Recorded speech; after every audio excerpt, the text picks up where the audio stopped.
What's going on, everyone? JR's back with another episode of the Rescueality Podcast, where we dive into the reality of rescue. Today, talking about free dogs, free cats, free animals. You see online, free litter of puppies going to want to go to a good home, or free cat to a loving home. And there's a lot of kind of misconceptions and stereotypes and a lot of lies told about that aspect of rescue. And it's kind of a controversial subject because being a rescuer, I want animals, I want rescues to go to good homes. But unfortunately, giving away pets doesn't always mean that they're going to go to the best home that they can or even treated that well or unfortunately even survive. Now, when you give away an animal, you lose control of it, of course, because, it's no longer yours. So that means whatever happens, happens. And unfortunately, it's the whatever happens that bad stuff start happening. And there's people out there who actively look for these listings or people going to swap meets or even on the side of the road. There's people giving away free dogs, free cats, all sorts of free animals.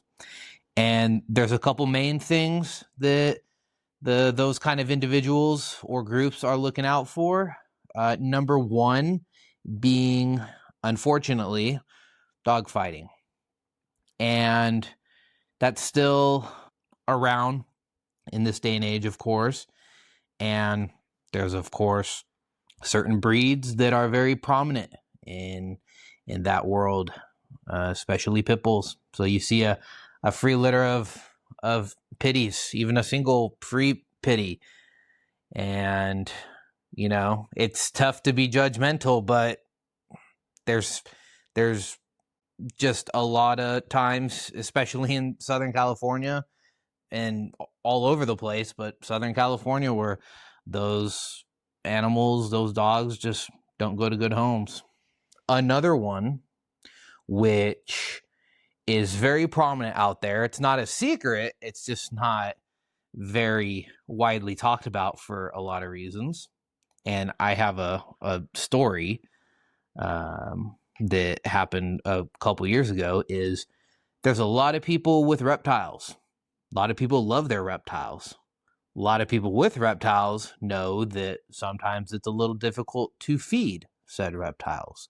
Well, if you have to feed a 10-foot python, it's not going to be a little mouse or a little rat that fills up that python. You're going to need something a little bit more substantial.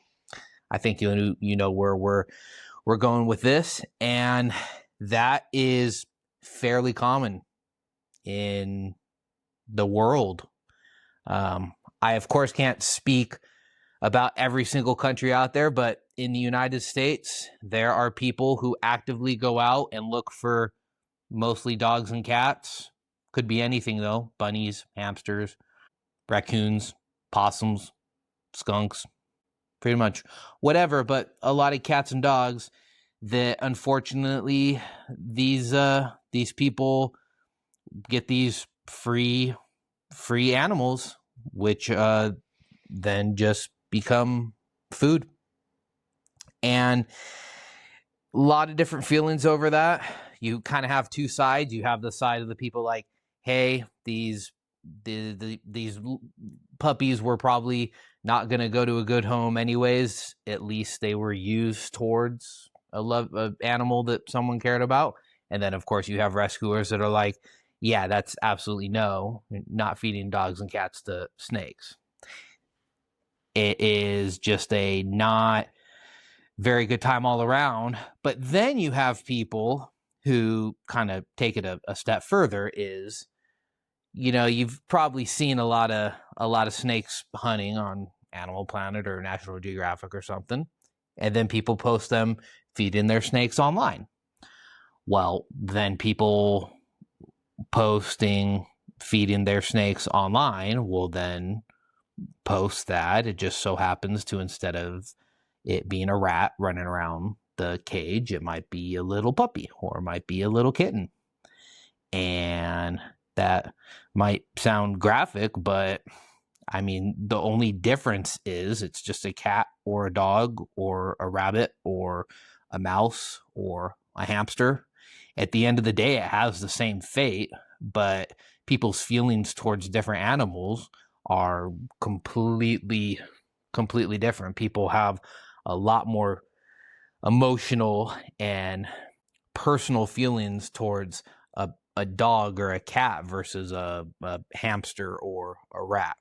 Understandable.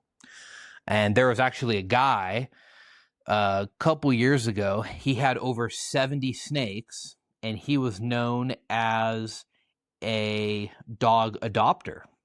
And he adopted out many dogs. Well, he adopted out many dogs because he had over 70 snakes to feed. It actually got so bad, he was arrested for animal cruelty for feeding the dogs to the snakes. And it's tough. It's really tough in that aspect. If we're just talking about that, what side of the aisle you're on. I guess there being two sides, you can have the gray area. You can either be pro or you can be anti, or you can kind of be in the gray area. And I think in this day and age, just because of the way dogs and cats are loved and treated and how they are a part of so many people's family, of course, the side where this is absolutely not okay is probably the more prominent one and the more popular one, in my professional opinion. Just like it is with dog fighting, vast majority of people probably don't agree with dog fighting, of course, for very good reasons. But it all stems from these litters of puppies, litters of kittens, where no one wants them. And either they're going to be going to a good home, which we always want. They're going to be going to a home where they might not be treated so well, or they'll end up in the shelter system or the animal care system, which is then a whole nother aspect of it, because then they could either go to a good home, they could go to a not so good home, or, which most people know, they inevitably need to make space for more litters and more cats and dogs. And the only way to make space is to get rid of the previous occupant. So then, if you go back even further, we need to work on spaying and neutering dogs.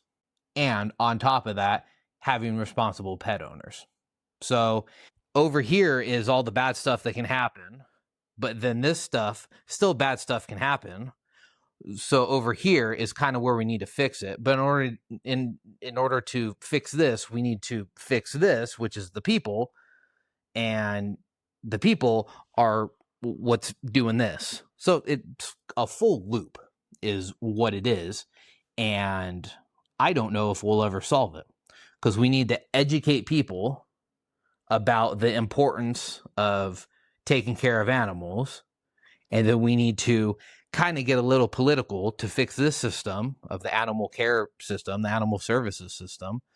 And then I think inevitably we'll still have the people doing not good stuff. I mean, here in the US, for example, dog fighting is illegal, yet it's still done. Laws are there to prevent people from doing certain things, but yet people still do them because criminals don't listen to laws. So how do you overcome that? As for the animals, though, it's not their fault. I'm a animal rescuer myself, and there's so many out there. It's not their fault. In fact, I can rescue a litter of puppies, let's say, and I will bring them into my rescue and I'll take photos of them and be like, hey, this is our new litter that we rescued, and have people get mad at me saying they're so skinny or they look like they are starving. And I'm like, they are. We just rescue them. Now time to go through the whole rehabilitation process. So even while doing it right, you'll still have people coming after you thinking that you're doing wrong. So it's almost like a lose, lose, lose all the way around. As for the free, though, first of all, if you are trying to have puppies or trying to have a litter, or you're trying to breed, for example, don't is probably the easiest and quickest and best advice that I can give. You know, there's a lot of breeders out there for a variety of different breeds and reasons and whatnot, but I want people to know that it's not always, you know, a beautiful thing seeing free to a good home or something, because it doesn't necessarily mean that they're going to a good home. It just means someone's getting rid of them. What happens to them after is out of their control, as there is no barrier between them getting the dogs or cats from this person to this person, other than this person saying yes or no.